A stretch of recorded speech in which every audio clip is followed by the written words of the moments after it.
We good? We good? We good? Alright, cool. So let's go. How's it going, family? Peace and love. How's everybody going? Doing? On behalf of Bill with the Kill, Real Deal Akil, Morris Rehab Legend, Kariym-Bey Holdings, and Field Core Solutions, I am Akil.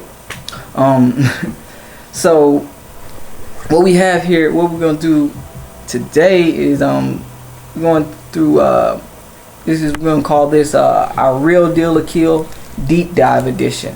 And so what we're gonna do is I think we're gonna do this monthly. So every month we're gonna go through a real estate book and do a deep dive. We're gonna dive deep. And so this month we're gonna dive deep into how I turned $1,000 into $5 million in real estate. This is a very good book. It's very extensive. I definitely suggest that you pick it up and dive deep with it. So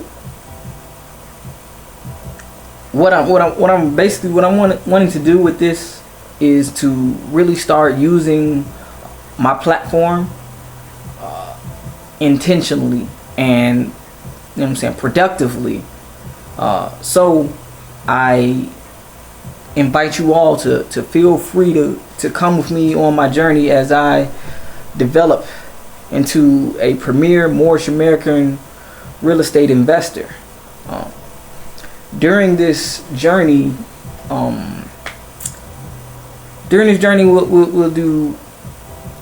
look into many different books, concepts, and principles. They'll all be experienced, explained, and discussed. But again, this is a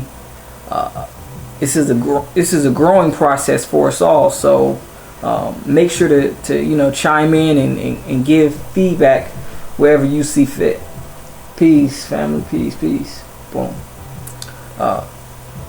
So yeah, chime in and make sure to give feedback wherever you see fit.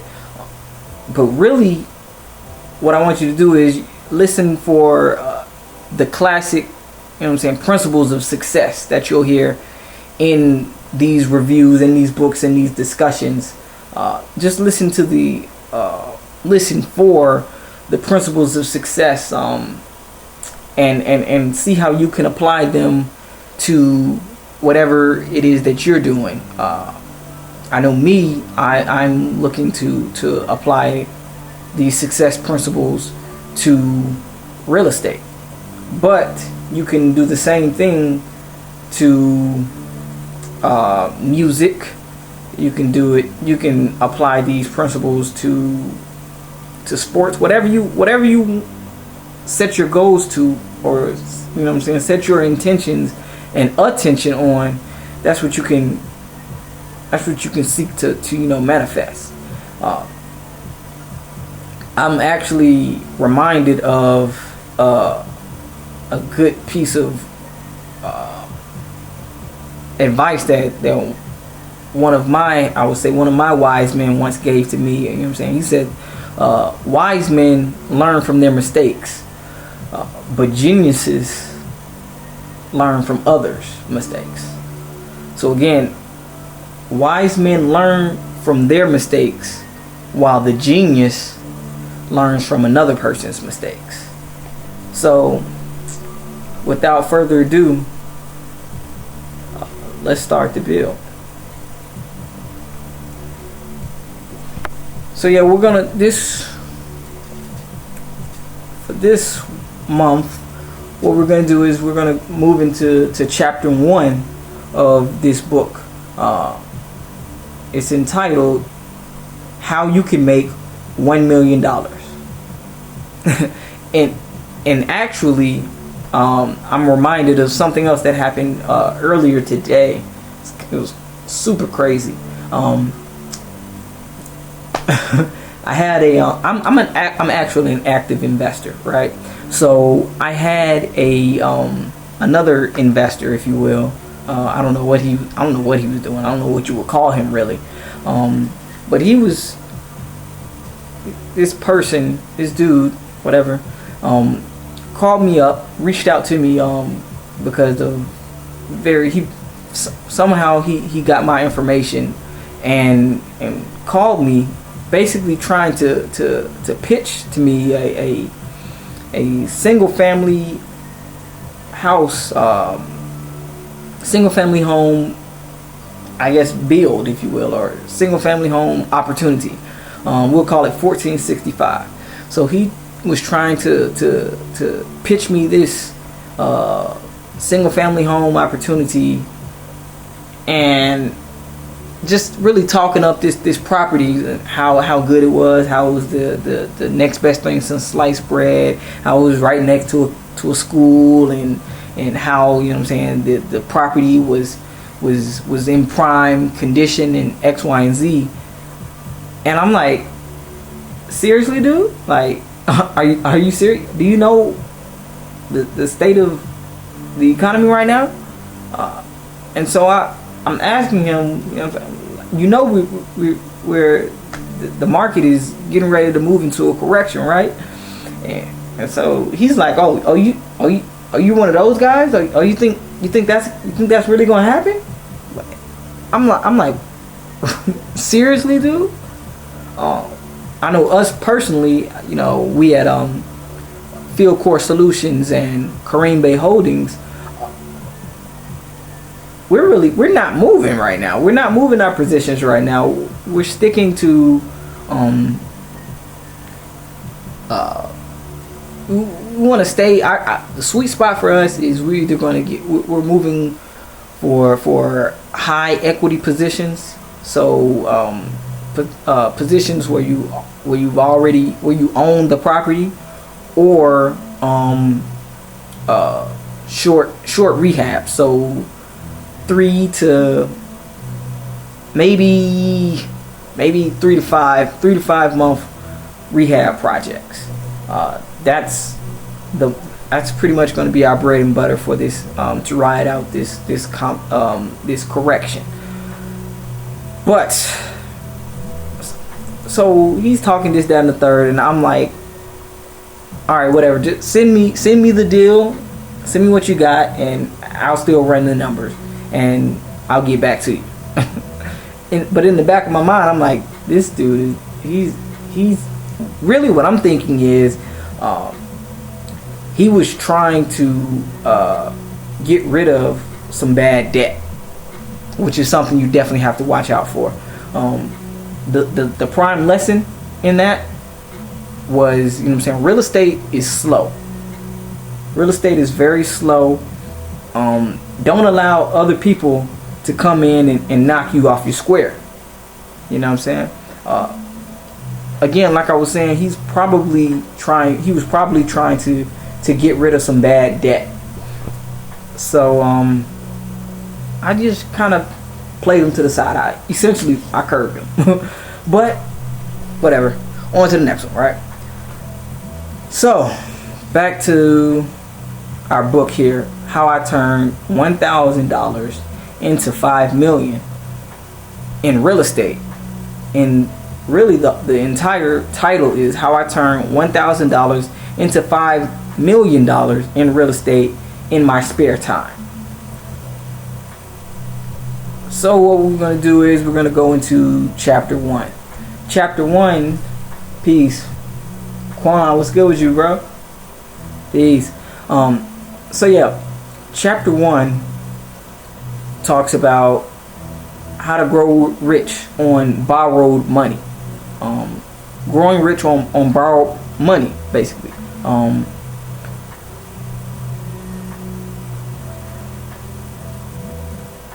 One of the major concepts that it explores, or that it highlights, is that rent producing income is 1,600 times more successful than just starting a brick and mortar business. It one of the main reasons is because it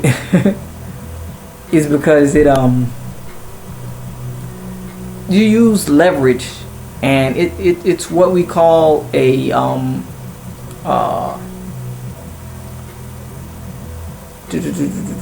it'll come back to me. Basically, you're using leverage ultimately. So you're going in and you're hedging against inflation. You're hedging against market corrections. You're hedging against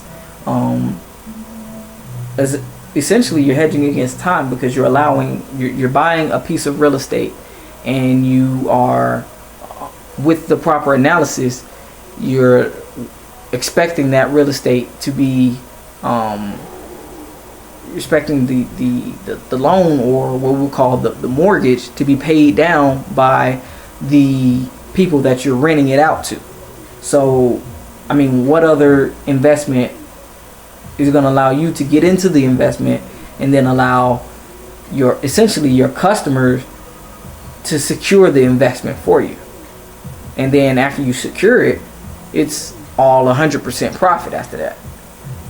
So it's like, come on, you're starting. I mean, real estate is definitely the business. So another one of the main, I guess you would call it, main messages or main points that it gets into is that big business operates off of borrowed money. So Henry Kaiser, Henry Ford, J.D. Rockefeller, Howard Hughes, they all share at least one thing in common, and that one thing is that they were all 100% bank and government financed, meaning that essentially they had a no money down deal. They were able to leverage their credit, or their ability to make an investment. Basically, they went in with nothing, and they allowed their business acumen, if you will, or their insights, or how knowledgeable they were about their business plan. They were able to execute their business plan at a high rate, you know. And so, though these are tycoons, you know what I'm saying, when you think about, you know what I'm saying, 100% financing by the bank and or the government, it's like, come on now, I'm just starting out. I'm not gonna be able to get 100% financing, but you can surely get 75%. You can surely, I mean, based on your credit, you can get anywhere from 75 to 80% financing, which means that you can only need to really put you only really need to put 20 to 25% down. With 20 to 25% down, you're able to get a pretty strong equity play into a piece of property. Now, moving on to our next point. The next point is that just getting a home, just anything you purchase, you're on your road to, well, not anything. Purchasing a home, purchasing a home is usually the first step on your road to real estate investing millions. And so, because you're able to purchase your home, if you purchase your home, you're able to become an active member or active participant in the capitalist society, meaning that you're able to start. Ultimately, you're able to, in capitalism is all about making your money work for you. So by you purchasing a home, you're able to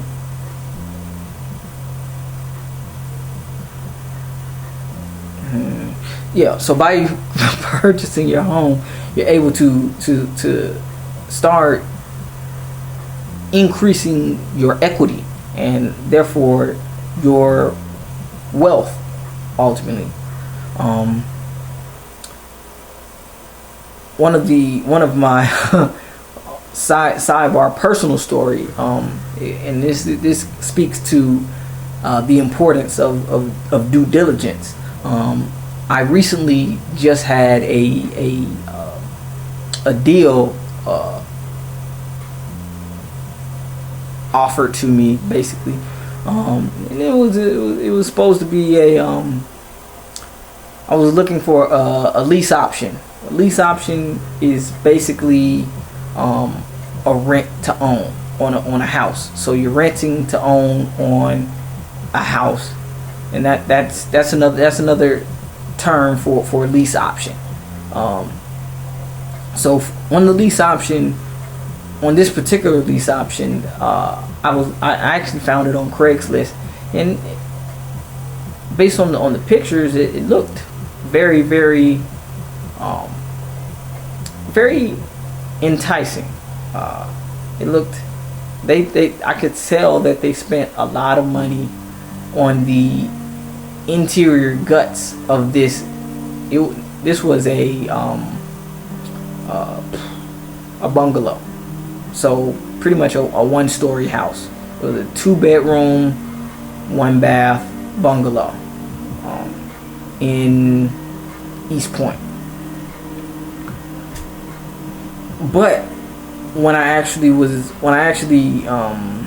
and this again speaks to due diligence, when I was actually able to actually walk the property, I noticed that there were a lot of problems.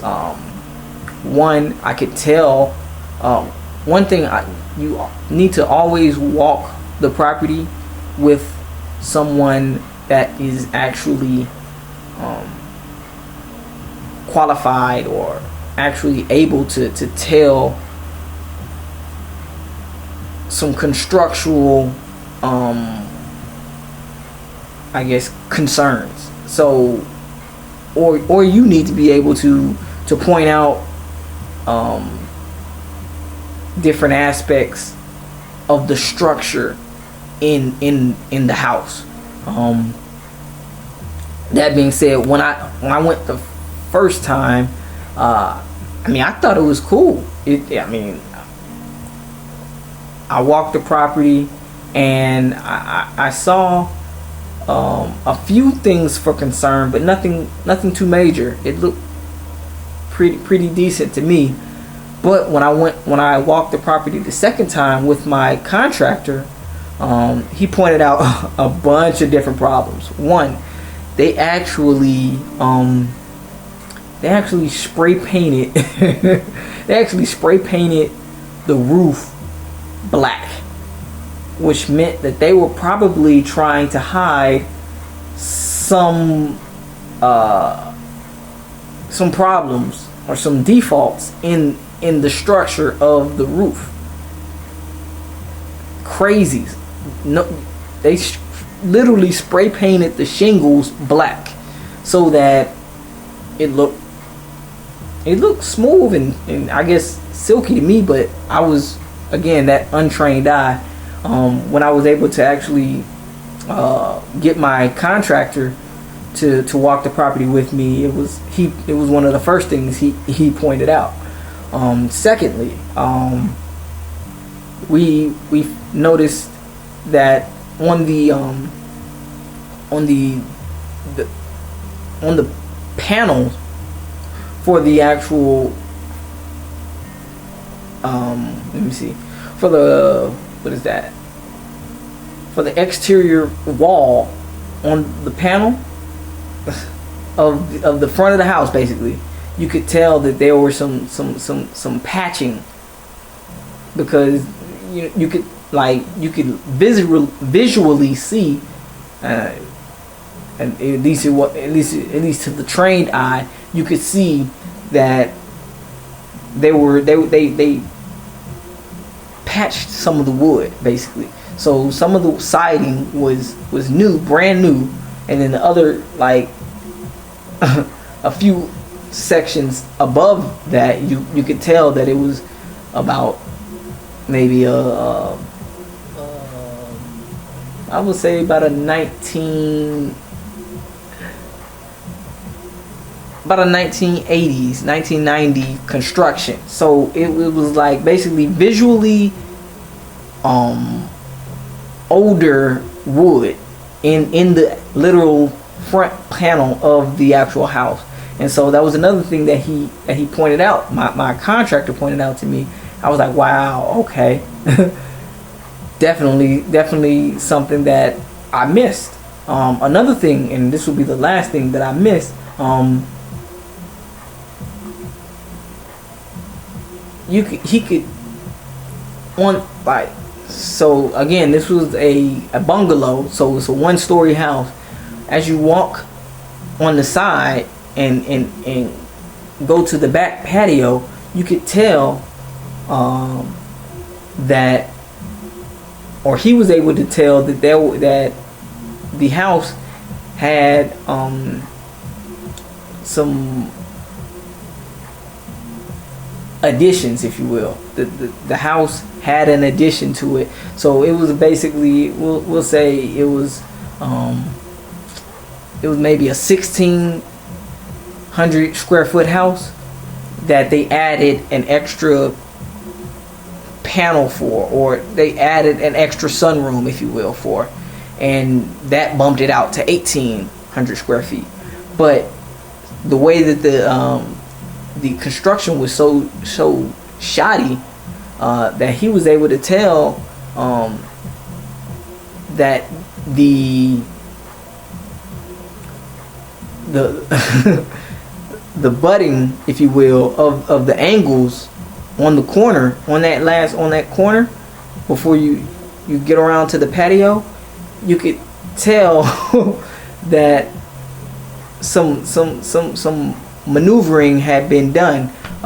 Some extra wall had been added, and so it ultimately, worst come to worst, basically, make a long story short, it wasn't a good fit. It was not good at all. I was going to be severely underwater, because he saved me from a disaster. So what was the lesson in that? Always make sure you do your due diligence. Make sure that you're able to leverage other people's experience. You're able to rely on someone else to always, you know what I'm saying, check and then recheck your recheck, you know what I'm saying, your property ultimately. So that was crazy. But that's one of the things that you know what I'm saying, one of the full disclosure, that was a learning experience for me. Now I know that I know what to look out for.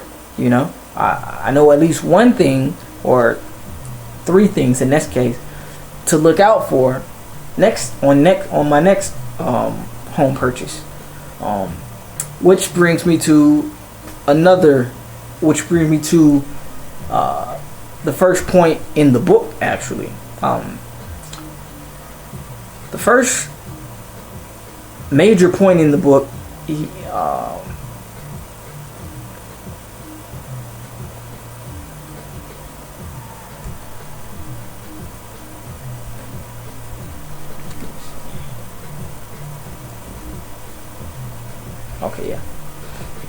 excuse me. The first major point in the book, by William Nickerson,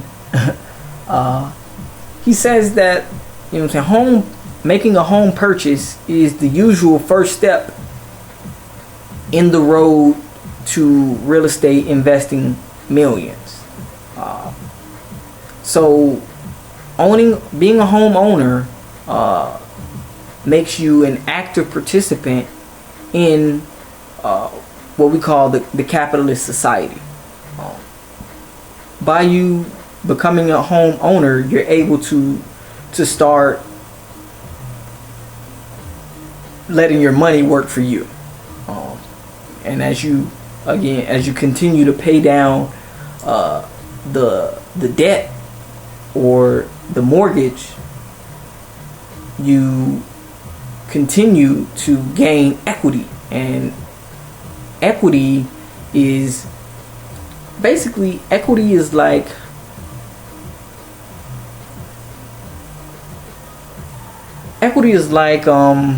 it's like a credit card that is secured by real property, or so it's tangible. It's like a tangible credit card instead of having an actual piece of plastic and, you know what I'm saying, ones and zeros on a bank ledger. So home purchase is the usual first step down the real estate investing road to a millionaire. Again, how I turned $1,000 into $5 million. First step. Another point that he made in the book is to always be wary of those zero down purchases, that and especially with this that actually led to this particular that led to our last market crash, the subprime lending, is because too many houses was being basically given away, if you will, for no money down. And so eventually no money, you had no equity in the actual piece of property. So when you defaulted, or when you couldn't make those mortgage payments, so when you couldn't make those mortgage payments, you defaulted, and therefore the bank owns your property. But the bank is not the bank is definitely not in the business of real estate. The bank is in the business of lending money. So that's where real estate investors come in and scoop up or capitalize on the market situations. So long story short, 0% down is not uncommon, but it's not uncommon. But the only time you would want to use a 0% down situation is if you had reserves to actually secure or make those payments. So if you had say $80,000 or $800,000 in reserves, then you could make a 0%. You could engage in a 0% down deal and use your money elsewhere. You know what I'm saying? Towards other aims, while you still secure about 20 to 30% on that loan being the mortgage. So the next major point that Mr. Nickerson went through is cautious versus active saving. And this point actually struck a chord with me, because when you think of money, you think another word for money is currency. And currency is current. You know what I'm saying? Current is always moving. It has to be moving. It's if your money is being stagnant, if your money is not moving, then it's dead basically. So again, that goes back to you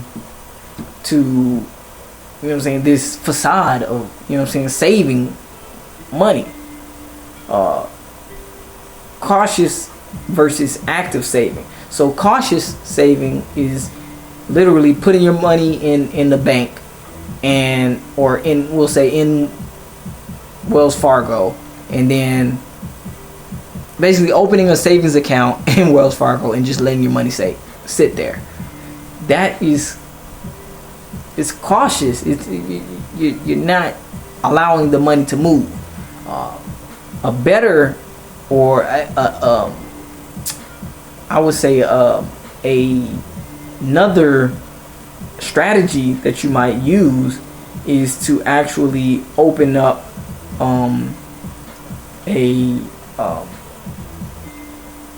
basically just to start putting that money into some investments. Real estate would be a great investment to engage in, you know. Basically the main point there is cautious versus active saving. Currency means movement. Movement is a hedge against stagnation. Your money just sitting there. If your money is just sitting there, your money is dead. Stagnation is death. The other thing, cautious versus active saving, you want to always make sure that you're able to, that you start by building your team. Build your team. You to have a well-rounded team, you need to have an agent. The agent usually leads you to the property manager. Your property manager usually leads you to the lender, and the lender can usually lead you to the contractor. But you always need to have those 4 people on your team.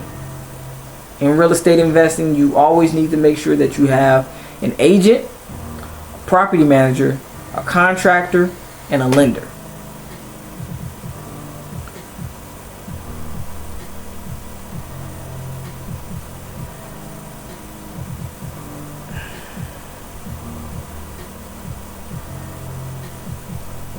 So, again,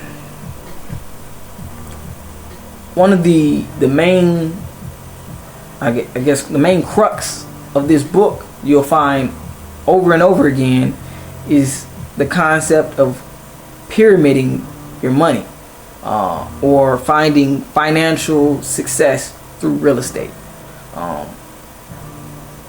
By you being able to, and actually, if you're in other real estate social media platforms, I've heard this concept of pyramiding referred to also as the stack.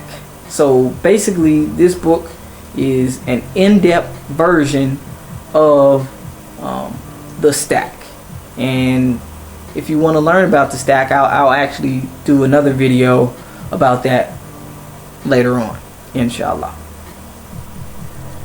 So the next point, step-by-step, your step-by-step guide to $1 million. Basically what this portion is about is what Harv Eker calls, T. Harv Eker, that's another great advisor, if you will, very knowledgeable individual about the concept of money. But what his main idea or his main strategy is to basically make sure you do whatever you can do to establish a golden goose. And then after you establish that golden goose, live off of the eggs that golden goose creates. Again,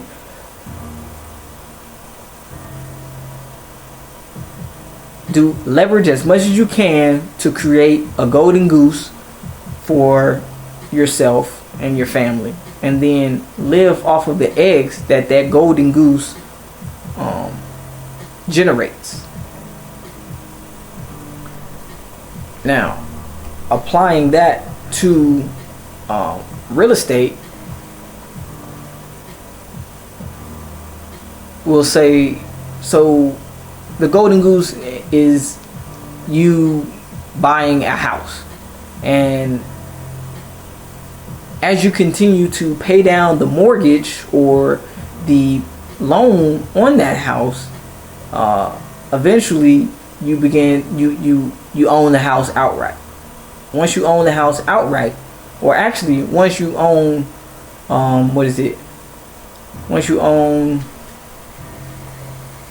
up to 40% of that house, once you have up to 40% equity, you're able to you utilize leverage to borrow against your equity. So you basically, your house is, again, I talk about that tangible credit card. So your house becomes a credit card that you're able to actually and this is through getting a home equity line of credit. By you getting a home equity line of credit, you're able to borrow against the equity that you have in your home. So because you paid down a certain amount of your mortgage, you're able to then borrow against that real tangible asset that you have, which is your home, your house.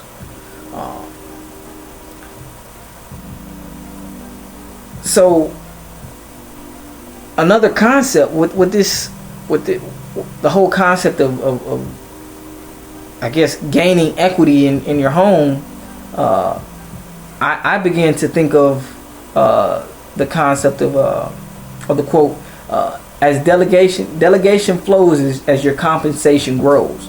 So again, delegation flows as your compensation grows.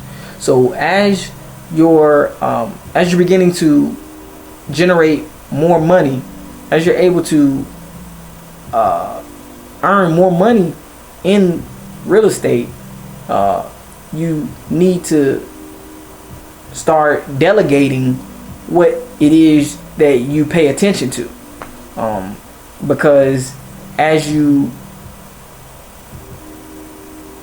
basically begin to have, you know what I'm saying, $1,000 problems to $100,000 problems, then you have $1 million problems. Those aren't the same issues. You don't have those same. You don't have the same. You're not looking through the same lens on all of those problems. And so, with that being said, you need to be able to establish someone to handle those problems for you once you reach a new level or a new stratosphere. So in that $1,000 problem, that's more than likely going to be you. That's called the school of hard knocks, where you're going to have to go through and learn all of those issues. You're going to have to learn peace, family, peace and love. You're going to have to learn how to negotiate, how to again, what I talked about earlier, how to canvas a property. You're going to have to learn how to walk a property and project certain aspects of that house, what that means. What, you know what I'm saying? You're gonna have to be able to catch or notice certain details, and then run the timeline down to see what that means in 5 years, what it means in 15 years, further down the line, basically. So, another point that that this book goes into is the primary formula. I'm going to wait. What's up? Peace and love, family. It goes into the primary formula for building wealth in real estate. That primary formula, again, is sometimes referred to as the stack. It can be referred to as leveraged income. It can be referred to as a bunch of different things. But basically, the thing is, you want to purchase B and C class properties. So what are B and C class properties? A class property are brand new, brand new home in a gated neighborhood. You have a Starbucks and a Trader Joe's right around the corner. There's a park within walking distance. X, Y, and Z. That's an A class property. B class property. B class properties are a little bit more. It's about 5 to 7 years old. The houses are 5 to 7 years old. You begin to see it doesn't. A class property, all garages. B class property, you might have some cars in the parking lot. You might have a car parked outside the home. It's more of a general working class, if you will. C class property are properties. It's a bit, maybe 10 to 20 years old construction. Let me see, C class property, 10 to 20 years old on the construction. There are you can see noticeable defects on the house. You might see maybe a car parked outside that is immobile. So it's like a useless car might be outside, might be on bricks. Tire might be removed, X, Y, and Z. Boom, boom, boom. The grass, the lawn might be medium to high. Might be some snakes in the grass, if you will. D class property. D class properties are on the rougher sides of town. D class property, you see broken windows, noticeable defects to the homes. Let me see, D class property. You might see some vagrants. You see a lot more foot traffic. Usually there are motels in the vicinity. X, Y, and Z. Let me see, ABC. That was D. So F class property. I'm going straight to F. We're skipping E. F class properties are you know what I'm saying, where you can't walk the property unless you have unless you're packing, unless you got some heat. You don't want to walk around in that neighborhood. So the formula is to purchase B to C class properties. So these are properties that need renovation.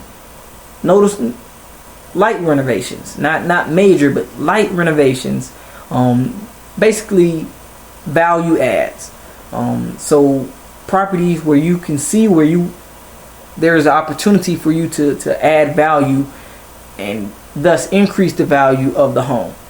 So investing in B2C class properties and borrowing 3 times your nest egg.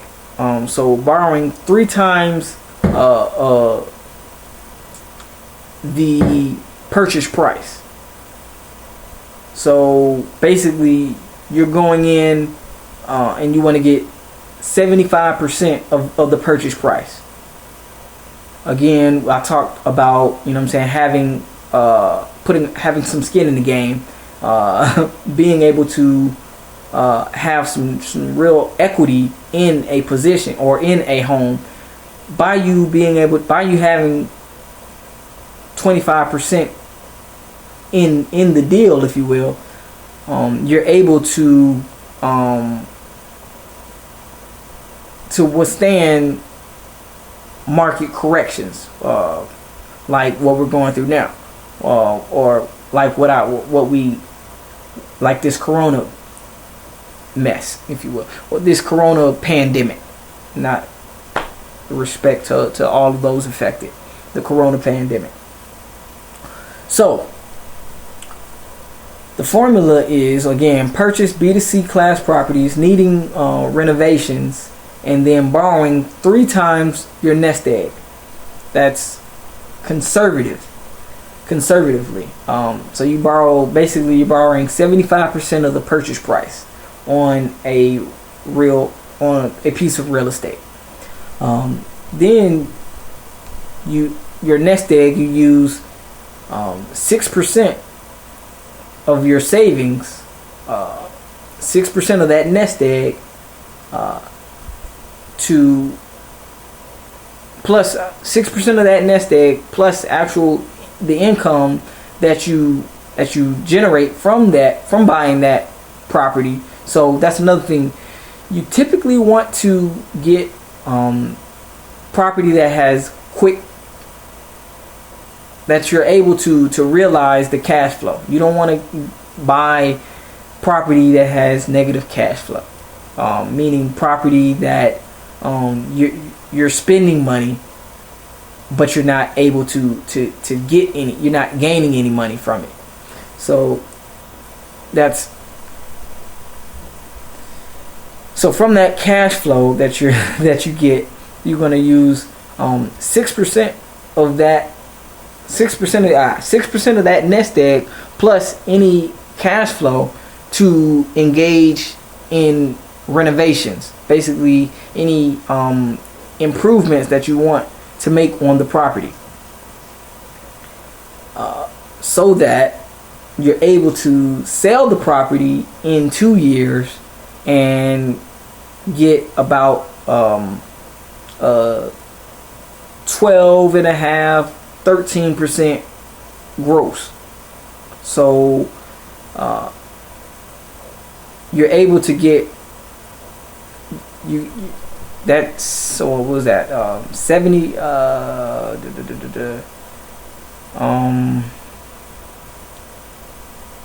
what was it, that's 75%. Well, no, that's 6% that you borrowed against. No. Crazy. So, part itself. Again, the formula, you're purchasing B2C class properties needing renovations. You're going to borrow 3 times your nest egg. So you have so that you have some equity. You're going to borrow 75% of the purchase price. So you're going to put 25% in and borrow 75% of the purchase price. Then you're going to use 6% of your savings, because you're still saving money. Basically, you still have another 25% of your nest egg. You use 6% of that 25% in your nest egg, plus the cash flow from the actual property to improve the property, to improve or to engage in renovations. to actually improve the profitability and thus the value of the property. By doing that, you're able to sell the property in 2 years for a 12 to 13% gross, and with that you're able to repay the loan, plus any of the costs on the sale, or the interest, and basically you're able to use the income that you generated from the property to repay the loan interest and any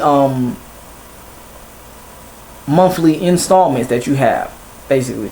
So usually you're able to gain not only the profit from actually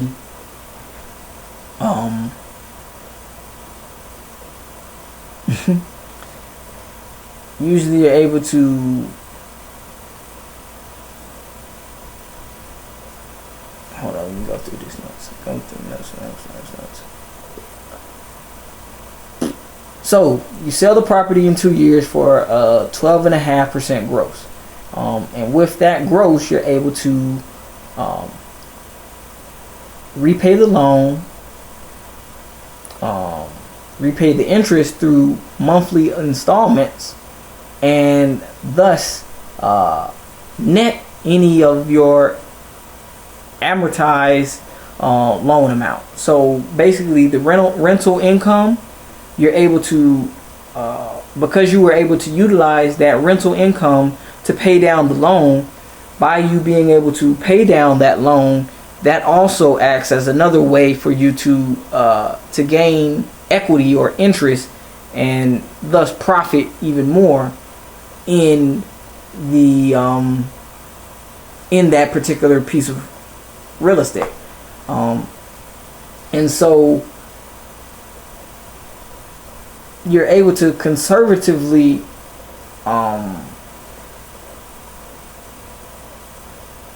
usually you're able to conserve, though you're also going to be able to net money or profit in other avenues.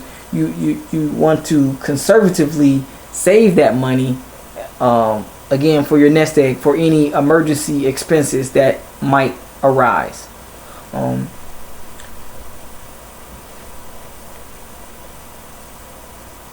The next point that they highlight is you want to take your earnings from that first property, plus the interest that you were able to, again, recuperate, if you will, and you basically you borrow against that. So you take the profit, and it's basically like you're flipping it. So you take the profit from property one, and 2 years later you're going to borrow again, three times your profit. So they had real numbers, but say you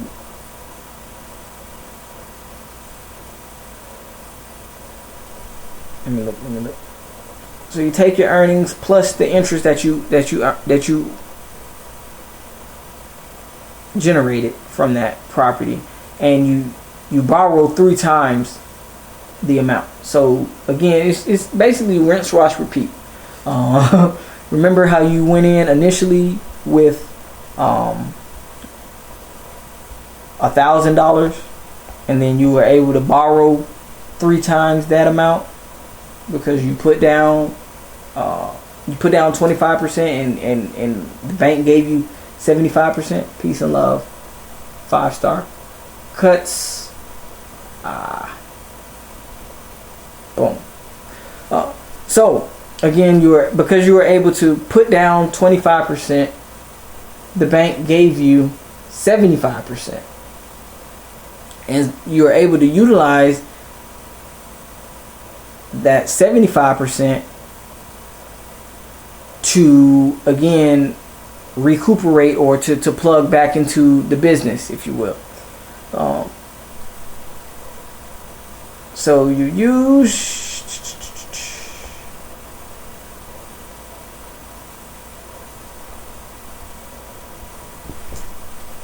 so you take your interest 3 times, you borrow 3 times against that, and basically you're doubling up. So you purchase, you go in, you buy a single family home, you pay down the mortgage on that, and then you sell it in 2 years. You sell it in 2 years, and you go on to purchase a duplex. A duplex, 2 flats, or 2 single family homes. Either way, you're basically, you're doubling up. You initially you started with 1, now you're getting ready to do 2. So because you're able to add value, because you have the intention of adding value again to this duplex, you want something that is not, again, it's B2C class property. So there needs to be a value add opportunity that you see in getting that property. So you use 6% of your nest egg, or of your savings, plus the property net income that you generated from the first property, to engage in any necessary renovations for the second property. Then through that process of you basically renting, it's basically, again, rinse, wash, repeat. So through you engaging in capital renovations, capital improvements, you're able to, in 4 years, again, double up, do another double up. So you sell that second property. You sold the first property, which was a single family house. Then you use the profits to purchase a duplex, 2 flats, or 2 more single family homes, and you went on to again make capital gain or capital improvements on that property, and after another 2 years you sold it for at least a 6% profit.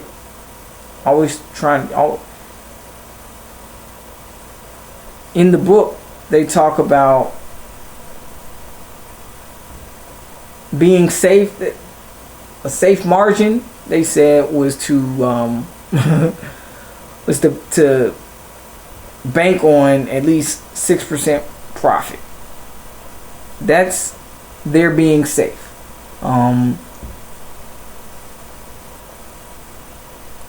We'll come back to that point later on, but again, 6% profit. So after 2 years, you brought the single family home, and in 2 years you sell that to get a duplex. And the duplex, again, B2C class property, in need of renovations. By you engaging in those renovations, you raise the property value, and you raising the property value, you raise the rents, and you raising the rents, you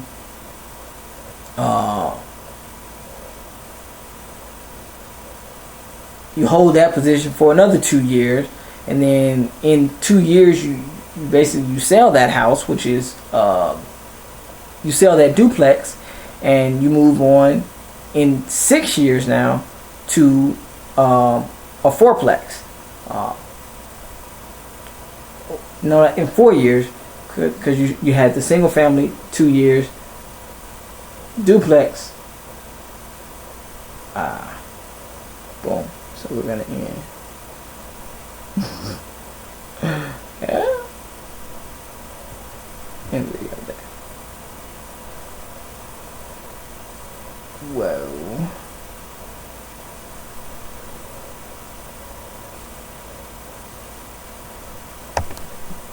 just a second, family. Woo.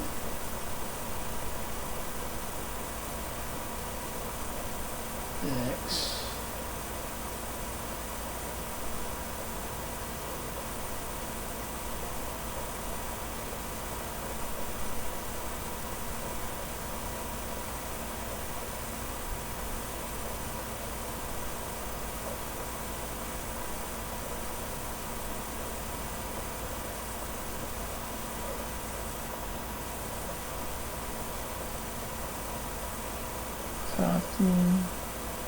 Posting.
Boom. So again,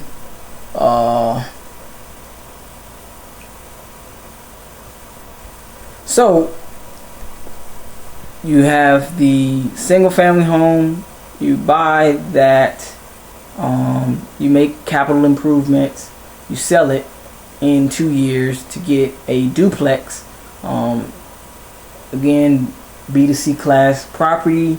The duplex, if you don't know what a B2C class property means, it's refer to the other video. Refer to part 1. B2C class properties, you make the improvements in that, you sit on that for another 2 years, you make the capital improvements, therefore raising the rents, so that you can sell that duplex in 2 years to get a fourplex. Fourplex, again, you you make capital improvements, you do, it's pretty, if you're gonna get at a fourplex, you're doing some pretty, I don't want to say major, but you again, you're looking for value add. So you're looking for things that you can improve upon to make more value in the actual property.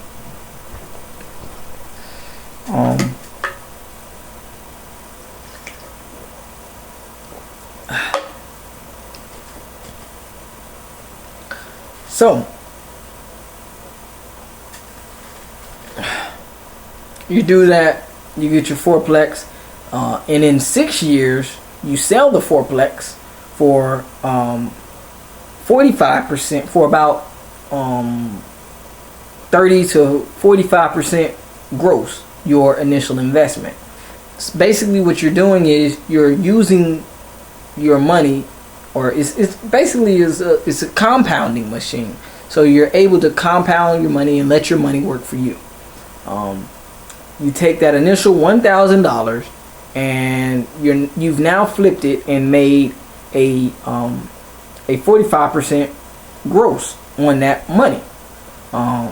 So again, in the process of buying the real estate, making capital improvements on the real estate, raising the rents, and therefore paying down the loan, in 6 years you're able to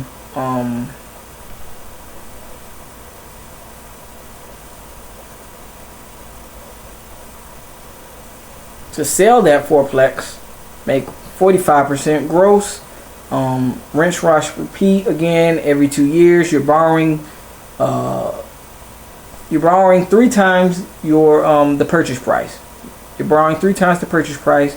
You're selling the property at 25% 2-year gross. So every 2 years you're going to get a 25%. I think I said 6% earlier. That was after the first property. So after that first property, you're aiming to get at least a 25% 2-year gross on your money.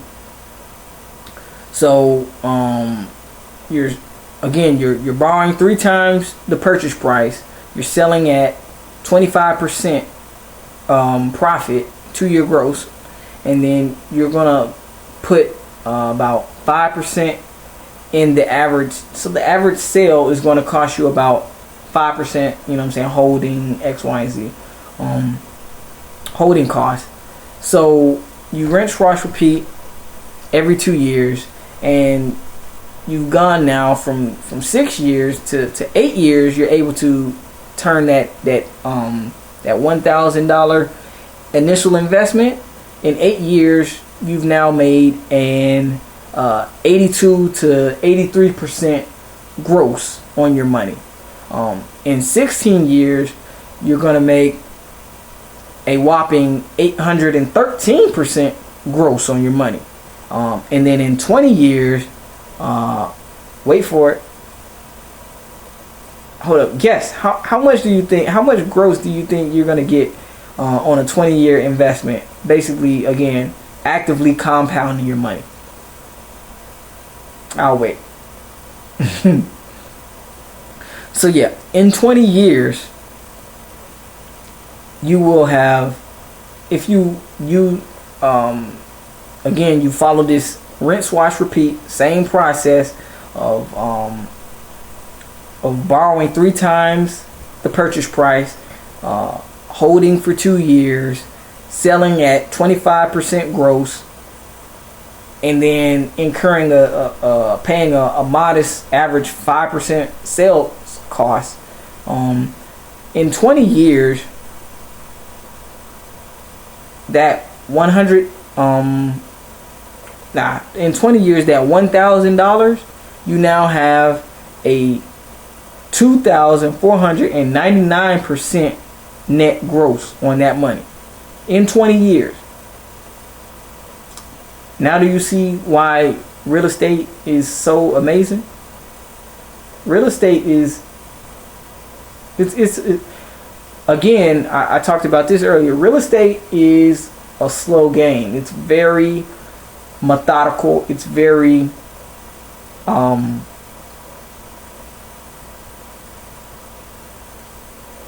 it's very slow. You know what I'm saying? It's a long play.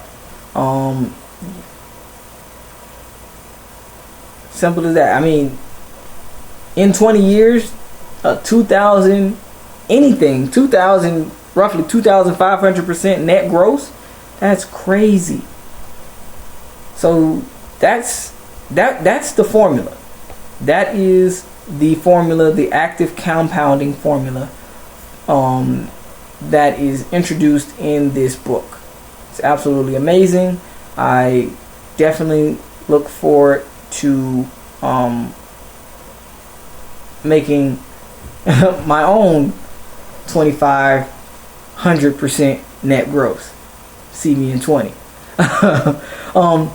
But so another thing about, or another advantage of real estate is that it has now become easier to pay off those mortgages. It has become easier to pay down that principal debt, because now you're able to get 10% interest on your money.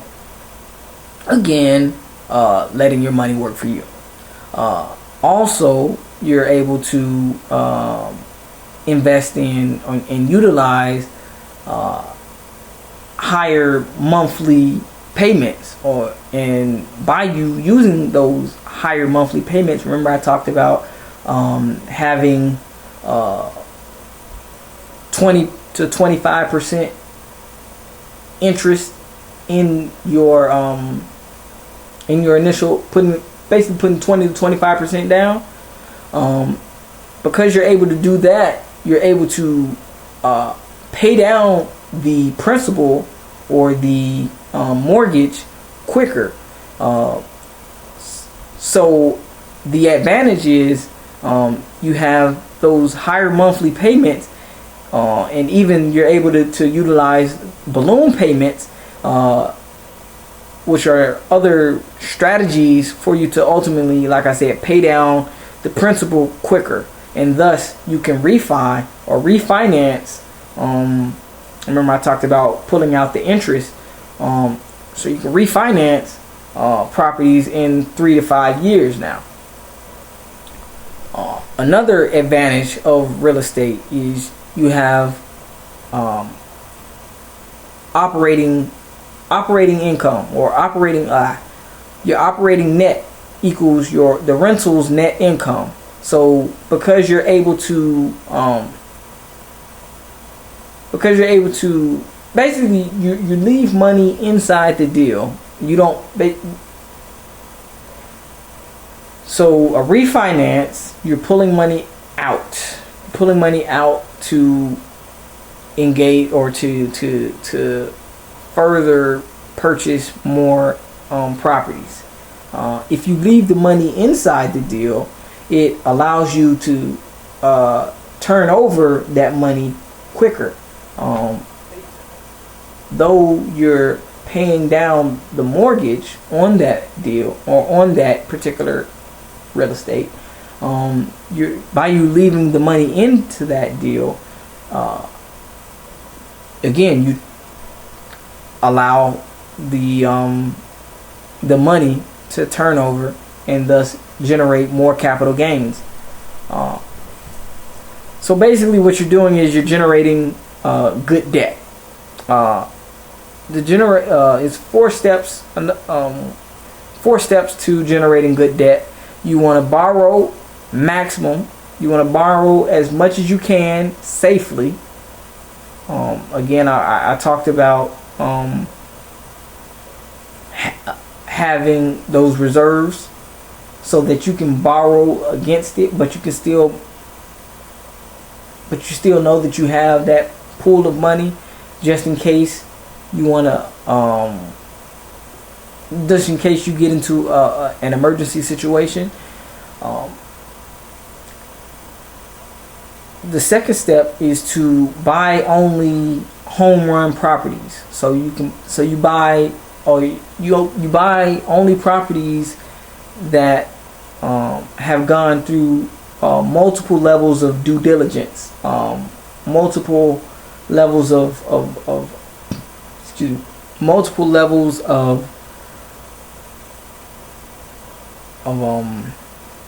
analysis, so that you know that you have a home run deal, that you know you have a deal that's going to work out. In your analyzing that deal, multiple avenues or multiple ways, you need to have at least 2, if not 3 exit strategies. So you turn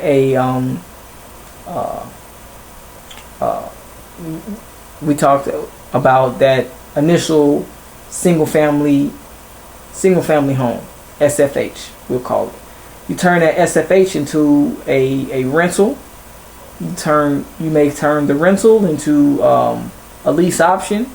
You may turn the lease option into lease option is another way of saying buy and hold, but you can turn that to storage.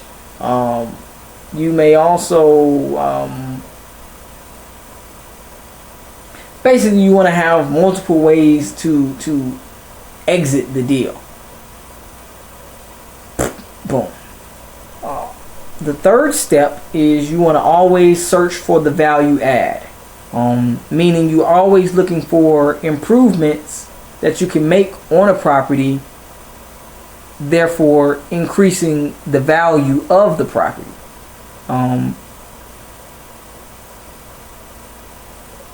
In commercial real estate, well, in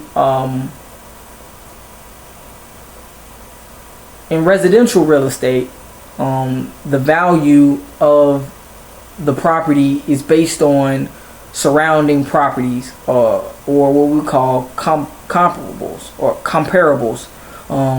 Basically, surrounding houses that have similar aspects. But when you get into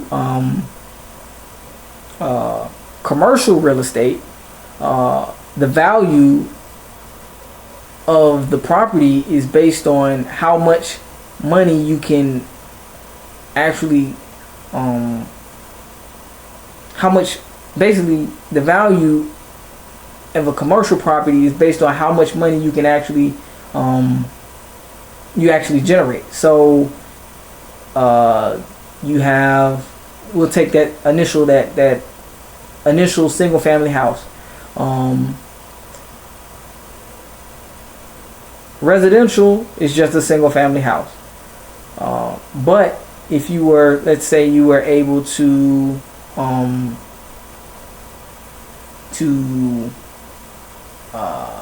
rent out the rooms, because you're able to rent out the rooms, you also decide to add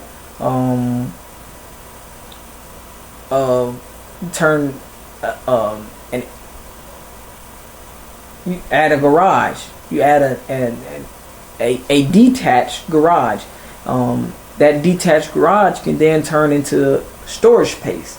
That storage space then acts as another income stream, if you will. So now you're able to utilize the detached garage to earn you to rent out, add more money to that. You're renting out per room. You are because you, let's say you have I don't know, a pool. If you can literally increase the value of that home by, or of that property, because it's a commercial property now, by renting pool. I don't know who would do this, but literally renting out pool time. That's another way to add value and therefore increase the income that you're able to generate from that particular property.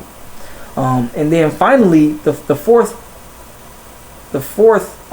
method to generate good debt is by always selling at a profit and then reinvesting 100% of that profit. So taking you sell at a profit, pay down the debt, and then you reinvest 100% of that profit until you can 10x your money. So we talked about starting with $1,000. 1,000, 10x on 1,000 would be 1 million, right? 1,000. Hold up. Make sure I got my numbers right. I think.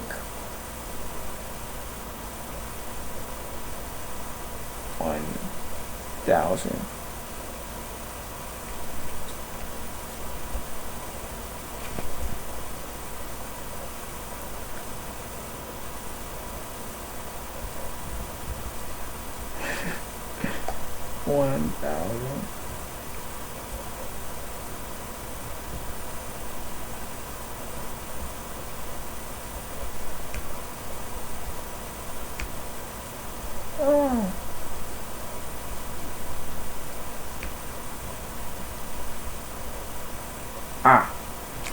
So a 10x on $1,000 would be 100,000.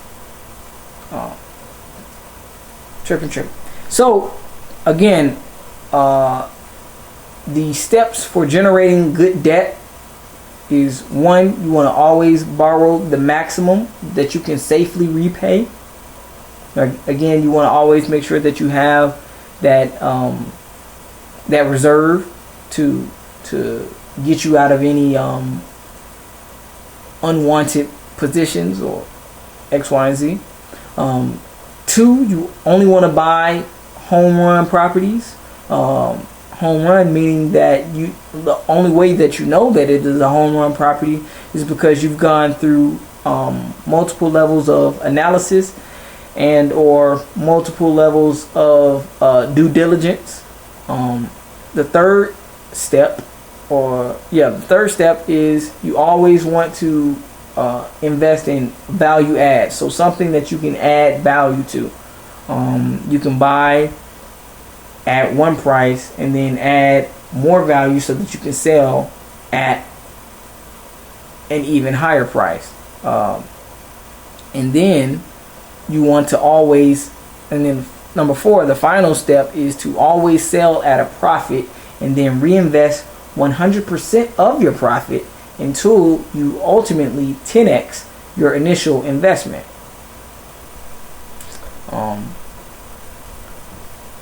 One of the caveats that they note in the book is that the numbers are highly conservative. That the timeline is not always going to be the same, so you're not always going to be able to sell every 2 years. But on an average, you want to sell. The average point is you're going to sell whatever that property is. You're not always going to be able to make you're not always going to be able to make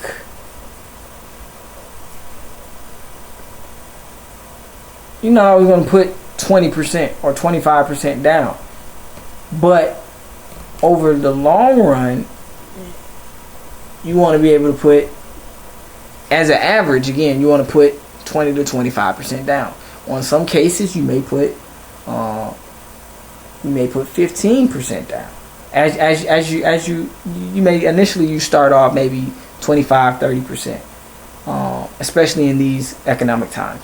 But as you begin to grow and gain more experience, that'll slide. So you'll go from 30 to 25 to 15 to 5% down. Usually when you're putting,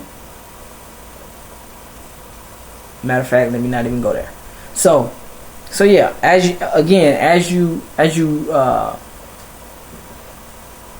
you gain more experience, the amount that you put down generally will decrease. Another point in the book is one of the final points that they made in chapter 1 is the phenomenal success. Investing in real estate allows you to inversely invest in, basically it's high risk, low reward. Oh no, wait. yeah. Tripping. Low risk, high reward. If you're able to, again, utilize those steps. If you're able to find a home run deal. If you're able to borrow only that which you can safely repay. If you're able to only invest in value add opportunities, and if you stick to always selling at a profit and then reinvesting 100% of that profit back into your business, then you will be able to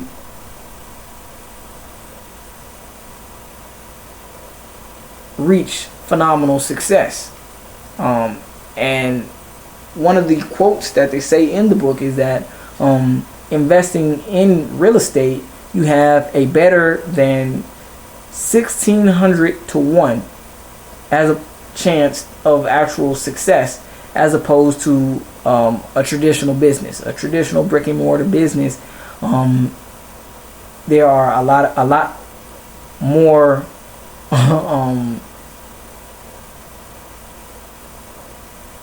things that may come into, a lot more challenges that may arise, basically. If you were to invest in, say, a car wash, or a hookah lounge, or a barbershop. Investing in, basically what they're saying is, investing in real estate is, if you can do it with the proper due diligence, it's 9 times out of 10 going to be a safer bet. One of the final things that they said is, or that was mentioned in the book, is that security obsessions prevent rich possessions. So basically what he means there is that security obsessions, being always trying to play it safe or wanting to play it safe, prevent you from making those big wins, those home run deals. If you're always trying to be a penny pincher, if you're always looking to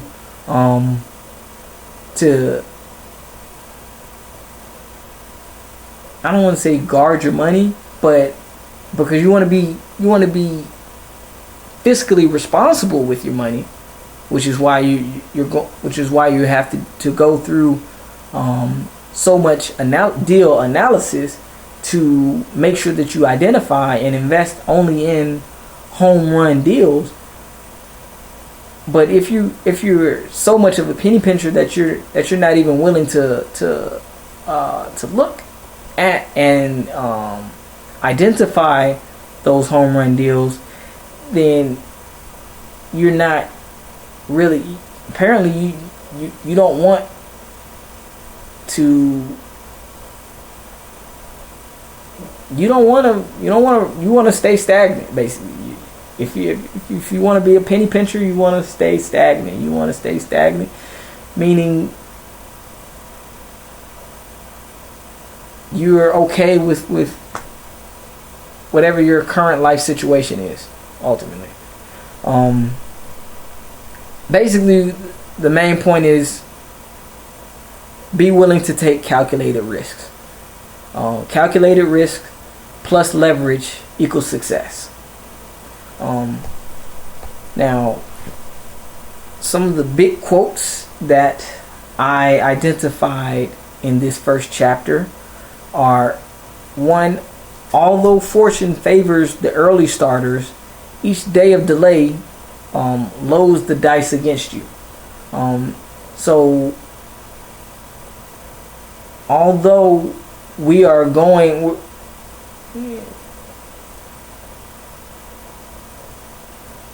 there's only, actually, one of my mentors always told me that there's no time better than right now to get started. There's no time better than right now to get started. Meaning that there's always going to be, because you're dealing with a fluid market, there's always going to be ebbs and flows. There are always going to be changes. What you want to do is you want to find a way to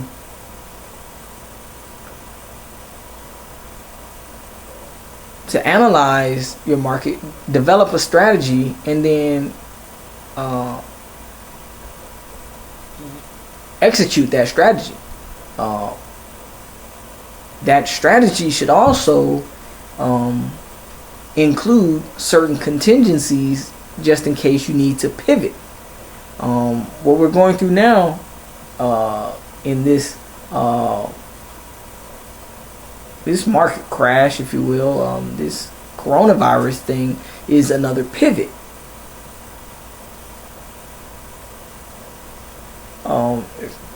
Point blank period. It's a market pivot.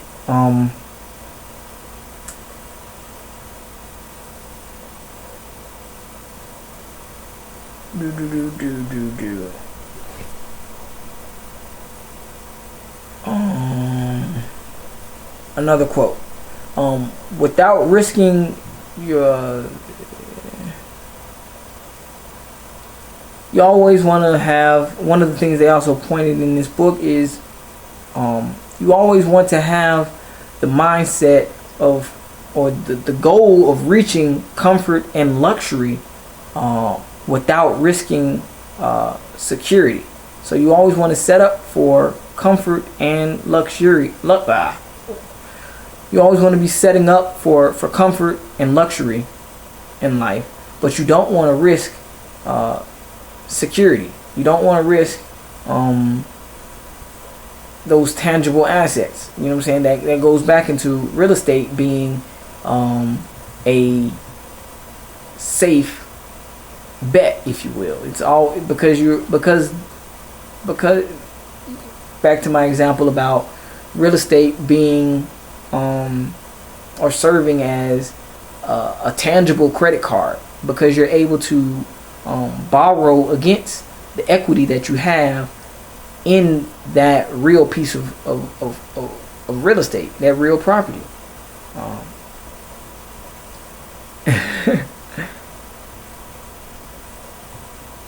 And then finally, the last quote is a definition. They say enterprise is the willingness to venture capital and effort while pursuing a worthy goal. So enterprise, or being enterprising, is you're being willing to sacrifice both money and effort while you're in pursuit of a worthy ideal, of a worthy goal. That goal may be to just cash flow. That goal might be to generate equity. Through that equity, to become financially free. That goal might be to retire your spouse. That goal might be to buy your parents a new home, or to buy their home so that they don't have to be, you know what I'm saying, continuing to pay down a mortgage, you know, X, Y, and Z. Ultimately, real estate is the best thing. It's I would say the best thing since sliced bread, but it's basically, real estate is a slow and methodical financial vehicle that you utilize to reach whatever goal you have in life. Ultimately, that's point blank period. Real estate is, or can be utilized as a financial vehicle that you can it's a money machine, basically, that you put your money into, and it compounds your money so that you can reach whatever goals you have in life.